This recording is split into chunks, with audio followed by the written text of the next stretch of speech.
The day the aliens came changed everything.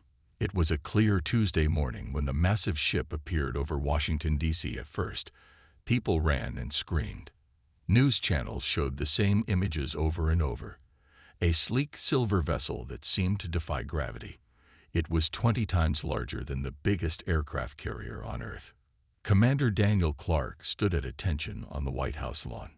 Next to him, Lisa Morgan from the State Department kept fixing her jacket. They had been chosen as the official greeters for humanity's first alien visitors. Daniel's palms were sweaty despite his military training. "Are you nervous?" Lisa whispered. "Not at all," Daniel lied. His heart was racing. The aliens had sent a message ahead. They called themselves the Galactic Conclave, a group of 27 advanced species that ruled this part of space. They wanted to welcome Earth to the galactic community. At least, that's what everyone hoped. A beam of blue light shot down from the ship. 5 figures appeared. The tallest one had scaly green skin and 4 arms. This was Ambassador Zorlax of the Vexari. Behind him stood representatives of 4 other alien species. One looked like a giant insect. Another was covered in blue fur. The third seemed made of living crystal. And the last one was almost human-looking except for its purple skin. The world watched on TV and the internet as President Allison Graham stepped forward. "On behalf of humanity, I welcome you to Earth," she said. Ambassador Zorlax looked around, his yellow eyes blinking slowly. Then he made a sound that seemed like laughter. "How quaint," he said in perfect English. "Your species still gathers in open spaces without environmental shields. Do you not fear atmospheric toxins?" Daniel frowned. This wasn't starting well. The ambassador walked past the president without shaking her outstretched hand. "We have studied your transmissions for decades. Your technology is amusing." The alien with crystal skin whispered something, and the group laughed again. Inside the White House meeting room, things got worse. The aliens set up a floating display showing star maps and trade routes. Ambassador Zorlax pointed at Earth's location. "Your world has been classified as a Category 4 primitive planet," he announced. "This means you will have limited access to galactic technology and resources." "What exactly does that mean?" asked Lisa. "It means," said Zorlax with what looked like a smirk, "that you are children. And children do not play with dangerous toys." The blue-furred alien added, "Your species still uses combustion engines and silicon-based computing. You have barely mastered your own genetic code." President Graham leaned forward. "We are eager to learn." "Of course you are," said Zorlax. "All primitive species say that. But the Conclave has rules." The ambassador outlined the terms. Earth could not develop faster than light travel. Humans could not colonize other planets without permission. Earth would receive only basic communication technology. All human scientific advances would need Conclave approval. "This is not a negotiation," Zorlax said when Daniel tried to object. "This is how the galaxy works. The strong guide the weak." The meeting was broadcast worldwide. People everywhere watched as their planet was classified as backward and primitive. The aliens didn't even try to hide their contempt. Before leaving, Ambassador Zorlax addressed the cameras directly. "Consider yourselves fortunate. Many primitive species never get noticed at all. You should be grateful for our attention and guidance." That night, after the alien ship departed, leaving only a small communication device behind, the United Nations called an emergency session. Daniel sat with military leaders from around the world while diplomats argued. "We need to accept our place," some said. "We cannot let them treat us this way," others argued. Lisa found Daniel in the hallway during a break. Her eyes were red from lack of sleep. "They humiliated us in front of the entire planet," she said. Daniel nodded slowly. "Yes, they did. So what do we do now?" Daniel looked up at the night sky through a window. Somewhere up there, the aliens were probably laughing about the primitive humans. "We do what humans have always done when someone tries to keep us down," he said quietly. we find a way to fight back. 6 months passed since the aliens left Earth. The small communication device they had given to humans sat in a special lab at MIT. Engineer Samantha Powell stared at it for the 100th time that week. She hadn't slept much lately. "You need to take a break," said Eric Washington, a physicist who worked with her on the Human Defense Initiative team. "I can't," Samantha replied. "There's something about this device, something we're missing." The Human Defense Initiative was a global effort to understand alien technology. The best minds from every country worked together for the first time in history. Fear was a powerful motivator. Samantha touched the smooth surface of the alien device. It was smaller than a cell phone but could send messages across the galaxy. The aliens had programmed it to only work for basic communication and nothing else. "What if we're thinking about this all wrong?" Samantha suddenly asked. "What do you mean?" Eric looked up from his computer. "We've been trying to take it apart, but what if the key is how we interact with it?" That night, Samantha ran tests on herself while using the device. She hooked sensors to her head to measure her brain activity. Hours passed with no results. Then at 3 a.m., something strange happened. The device glowed differently when she thought about her childhood home. Samantha called Kelly Martinez, their computer scientist. "I need you to look at this data," Samantha said over the phone. Kelly arrived within an hour, eyes still sleepy. "This pattern is unusual," she said after reviewing Samantha's brain scans. "Your neural pathways activated in a sequence I've never seen before." They spent the next week testing other team members. Nobody could make the device react like Samantha had. But then Eric tried while thinking about complex mathematical equations, and the device responded. "It's not just random," Kelly said excitedly. "Humans have a unique way of thinking that the aliens didn't account for." Word reached President Graham. She visited the lab personally to see their discovery. "Can you explain what you found?" she asked Samantha. "Humans can interface with their technology in ways they didn't expect," Samantha explained. "The aliens think we're primitive, but our brains work differently than theirs. We found a back door into their systems. What can we do with this advantage?" the president asked. "With enough time, we might be able to bypass their restrictions completely." Meanwhile, Jack Nelson was on a different mission. As an intelligence officer, he had been quietly sent to a frontier space station using the limited travel permits the Conclave allowed for cultural exchange. The space station orbited a distant moon and served as a meeting place for various alien species. Jack pretended to be a simple human tourist, amazed by alien technology, but he was gathering information. He listened to conversations in bars and trading posts. He observed how different species interacted with each other. "The Conclave isn't as united as they want us to believe," Jack reported back through secure channels. "Many species resent the top-tier members. There are black markets for restricted technology." Jack had discovered something valuable. The Conclave had enemies, and those enemies might be willing to help humans. Back on Earth, Samantha's team had a breakthrough. They created a device that could communicate across vast distances without being monitored by the Conclave. They called it the Quantum Entanglement Device. "This changes everything," President Graham said when she saw the prototype. "If we can communicate without them knowing, we can organize." She called a secret meeting with other world leaders.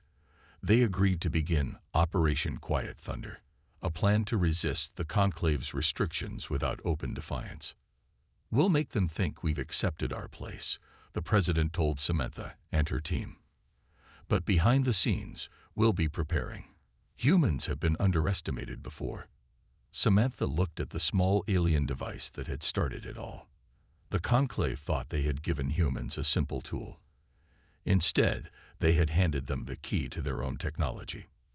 "They made a mistake," she said quietly. "They thought we were primitive because our technology is less advanced. But technology isn't everything." 1 year after the aliens' first visit, humans were quietly making moves across the stars. Ryan Patel led the first team of human operatives into alien territory.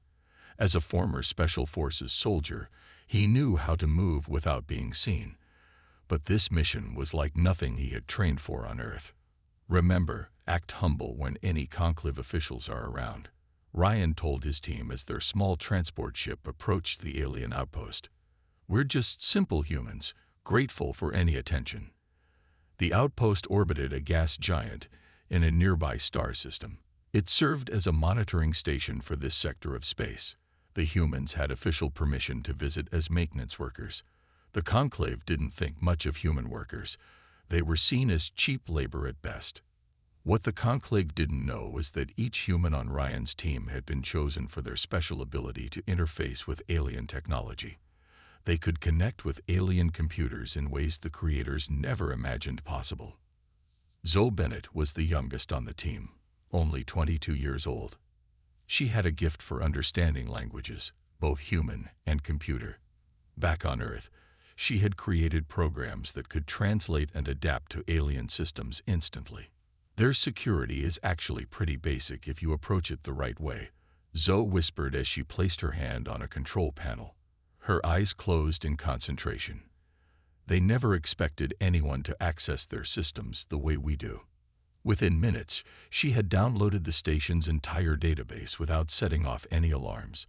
The information would help humans understand conclave operations throughout the sector.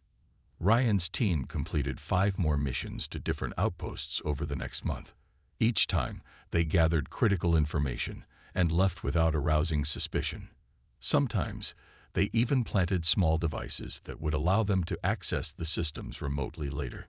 Meanwhile, other human teams were establishing hidden bases on uninhabited planets and moons.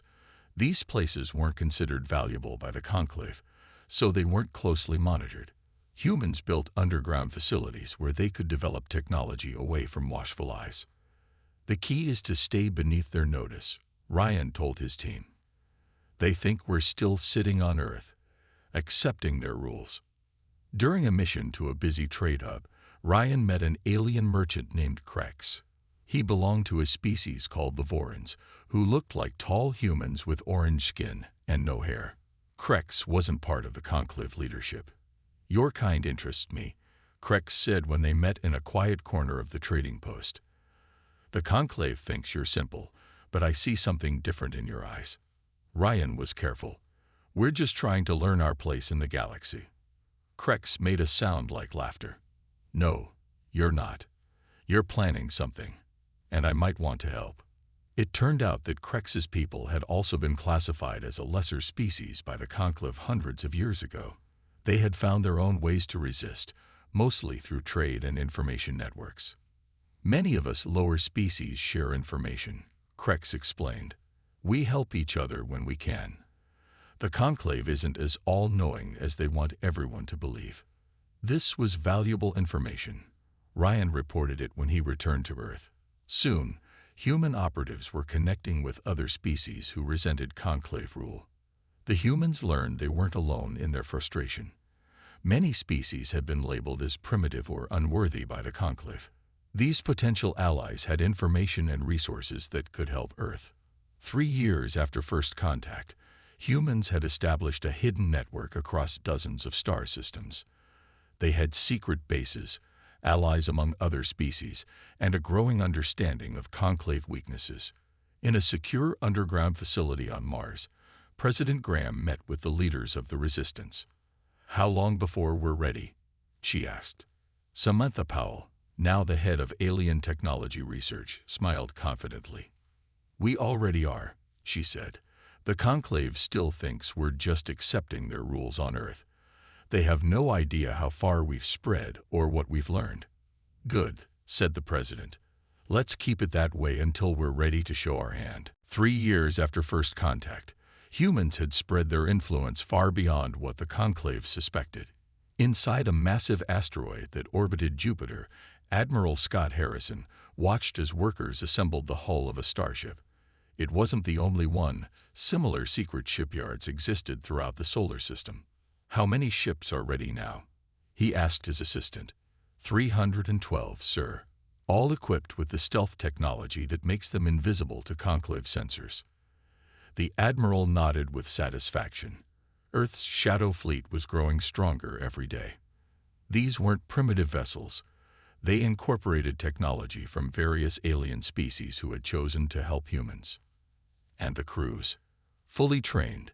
We've been running simulations based on the combat data we've collected. None of this was supposed to be possible.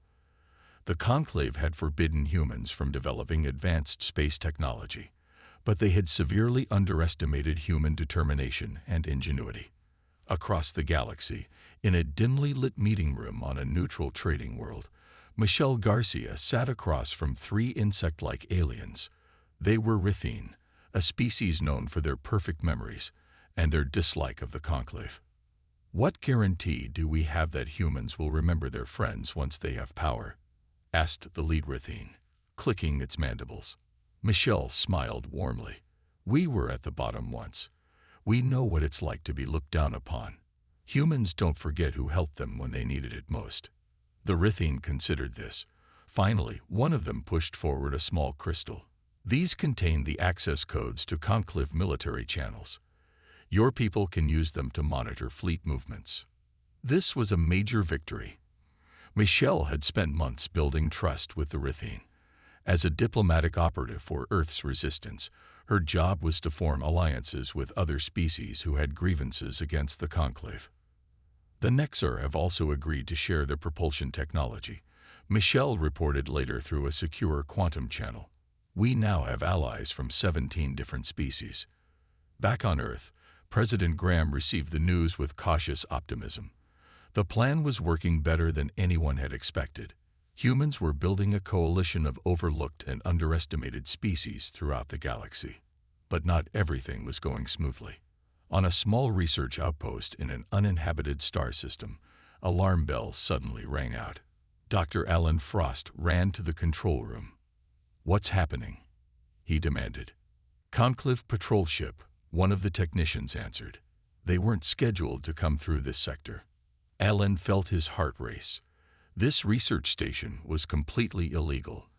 If the Conclave discovered humans operating advanced technology this far from Earth, they would see it as a violation of their restrictions.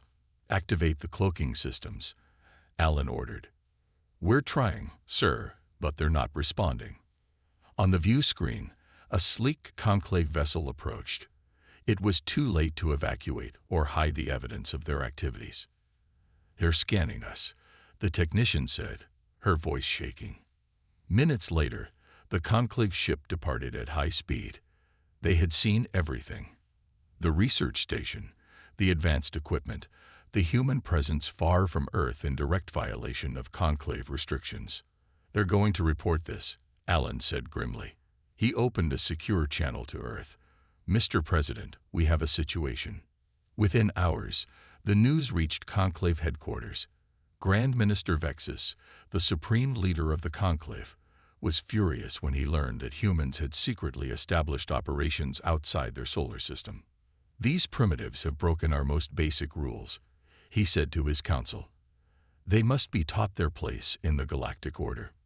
He issued orders to assemble a battle fleet, the largest the sector had seen in centuries. The humans needed to be reminded of their insignificance. "Set course for the human homeworld," Vexus commanded. "It's time to show them the consequence of defiance."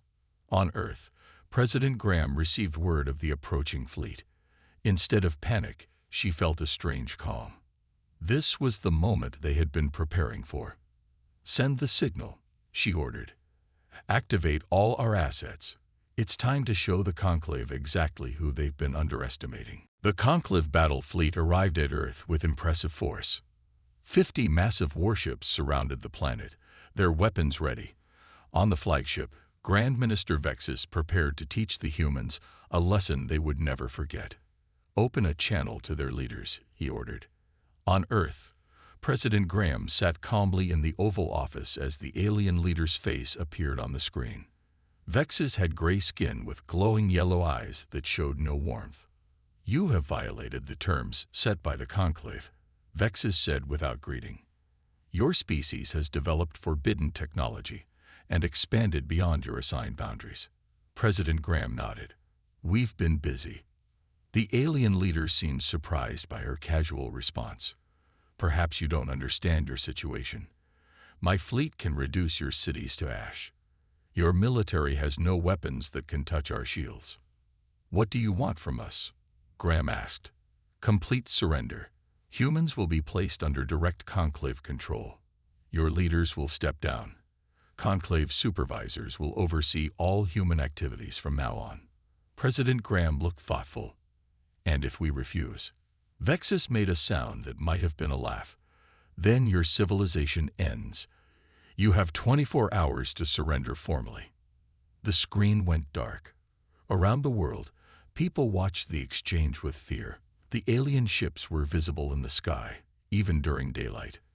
Daniel Clark, now a senior military advisor, stood in the Pentagon's command center with Lisa Morgan, who had become the head of alien relations. They have no idea what's coming, Lisa said quietly. Daniel checked his watch. All our operatives are in position across Conclave space. Admiral Harrison's fleet is ready. Samantha's team has confirmed that the override systems are working. For 3 years, humans had prepared for this moment. They had placed hidden technology in conclave systems throughout the galaxy. They had built alliances and gathered intelligence. Most importantly, they had developed ways to control alien technology using the unique properties of human minds. As the deadline approached, President Graham addressed the world. Today, the Conclave thinks they will force us to our knees. They believe we are weak because our technology is younger than theirs. They are wrong. Humanity has never accepted bullies, and we won't start now. Aboard the Conclave flagship, Vexus watched the clock count down. The humans had made no move to surrender. No military response had been attempted. Their primitive weapons remained silent. They choose extinction, he said to his officers. Prepare to fire warning shots at their military bases. But when the weapons officer tried to activate the targeting systems, nothing happened. The ship's lights flickered. What's happening? Vexus demanded. Sir, we're losing power across all systems, an officer reported with panic in his voice. Our engines are offline. Weapons are not responding. Reports flooded in from the entire fleet. Every Conclave ship in Earth orbit had suddenly lost power. They floated helplessly, unable to attack or retreat. Vexus was confused and angry. How could primitives disable advanced Conclave technology? Suddenly, the air in front of him shimmered. Vexus felt dizzy, and when his vision cleared, he was no longer on his ship. He stood in a strange room filled with humans in military uniforms. President Graham sat at the head of a large table. Welcome to the White House, Grand Minister, she said calmly. We used our teleportation technology to bring you here for a discussion. Impossible, Vexus whispered. Humans don't have teleportation technology. There are many things we have that you don't know about, Graham said. She gestured to a large screen on the wall.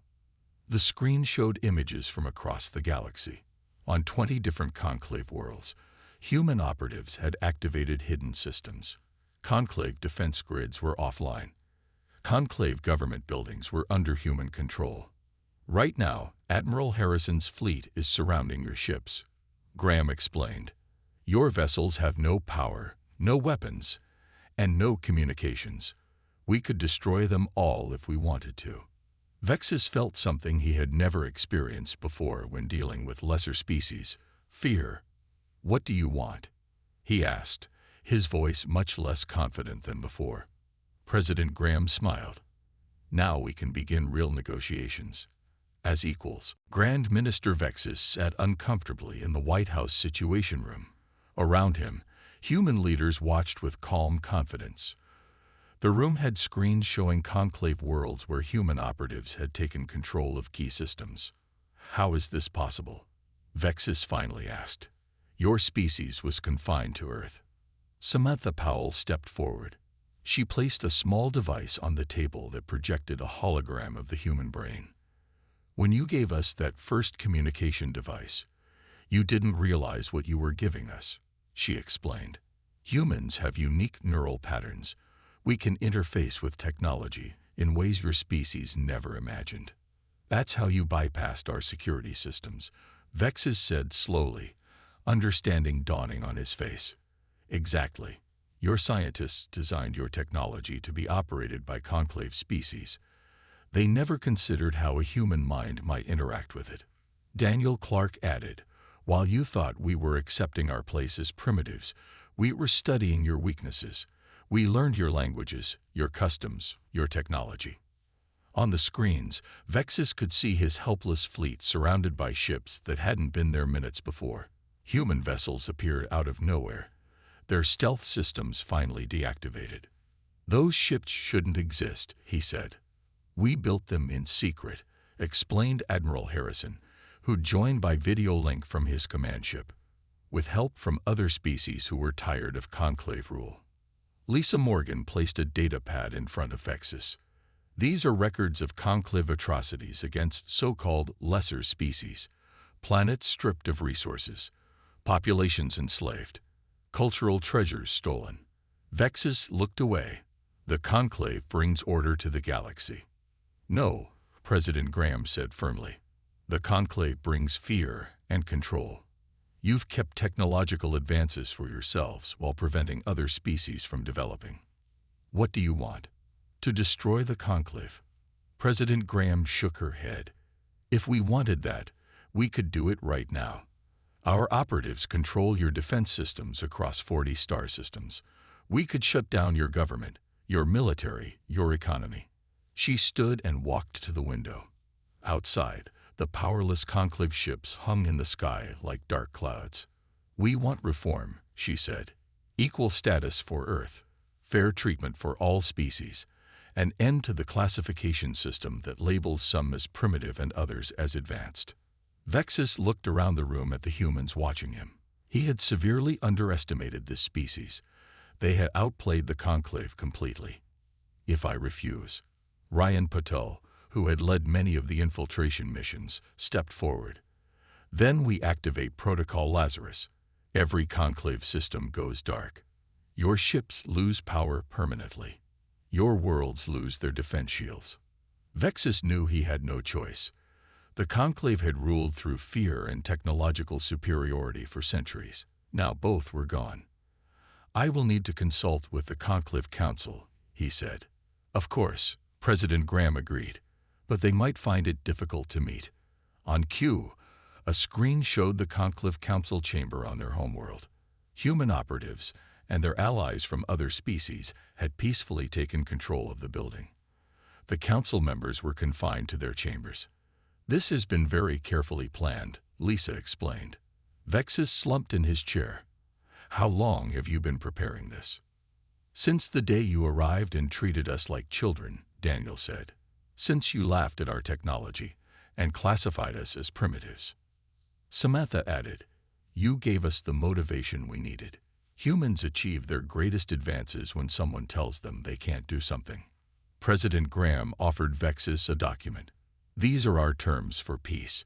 They include full recognition of Earth as an equal member of the galactic community, freedom for all species to develop without conclave interference, and a new governing body with representatives from all worlds, not just the self-proclaimed advanced ones. Vexus took the document. For the first time in conclave history, they would have to negotiate as equals with a species they had dismissed as primitive. We were wrong about humans, he admitted quietly. Yes, President Graham said. That was your first mistake. Let's make sure it's your last. 1 year later, the Grand Hall on Neptune's largest moon hosted the first Galactic Congress. Representatives from over 100 species gathered in the massive dome, with Earth's blue crescent visible through the transparent ceiling. Daniel Clark stood with Lisa Morgan near the main entrance, greeting delegates. They had married 6 months ago, their relationship growing stronger through the challenges they had faced together. I never thought we would be here, Lisa said, watching the diverse gathering of aliens. Some floated in special atmosphere bubbles, others walked on multiple legs, and a few existed as pure energy contained in mechanical suits. Neither did they, Daniel replied, nodding toward a group of former conclave officials who now served as regular delegates without special privileges. The Galactic Congress had replaced the Conclave. Every species had equal representation, regardless of their technological advancement. Earth had been a key architect of the new system. President Graham took the stage to officially open the proceedings. The hall quieted as she began to speak. 1 year ago, we stood at the edge of conflict. Today, we gather as equals to build a better galaxy for all our peoples. This is not the end of our journey, but a new beginning. In the audience, Samantha Powell sat with her team of engineers and scientists. Their work had been crucial to humanity's success. They had unlocked the secrets of alien technology and discovered abilities no one knew humans possessed. Our next speaker needs no introduction. President Graham continued. She is the architect of the new faster-than-light transportation network that will connect all our worlds. Samantha walked to the stage. Her design for an improved FTL system would allow even the smallest planets to participate fully in galactic trade and cultural exchange. Unlike the old conclave system, this technology would be shared with all species. The network will be complete within 5 years, Samantha explained to the delegates.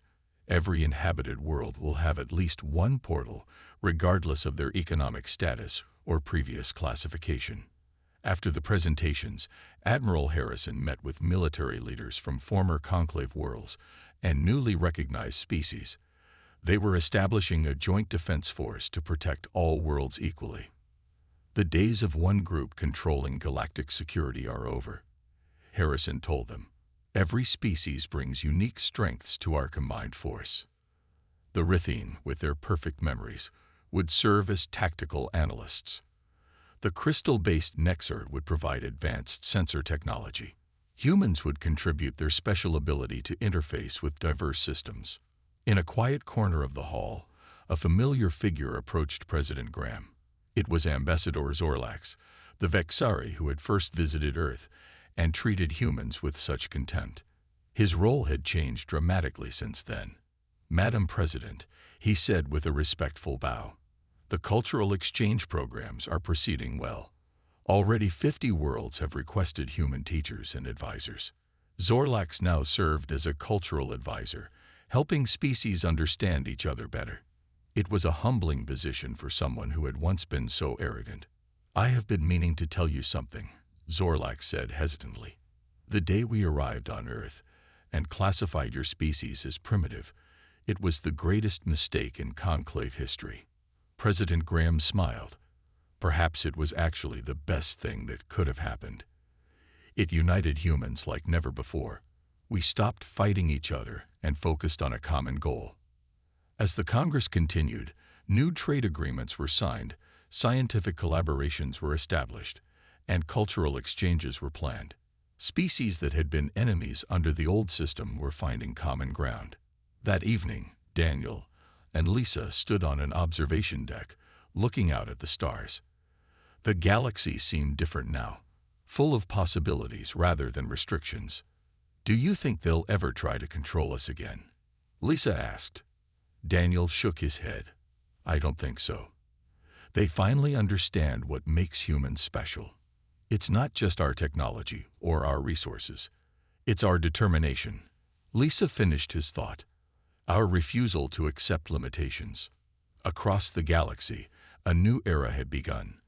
Planets that had been exploited found their voices. Species that had been classified as primitive were sharing their unique perspectives. And humans, once humiliated by galactic leaders, had helped create a more equal universe for everyone.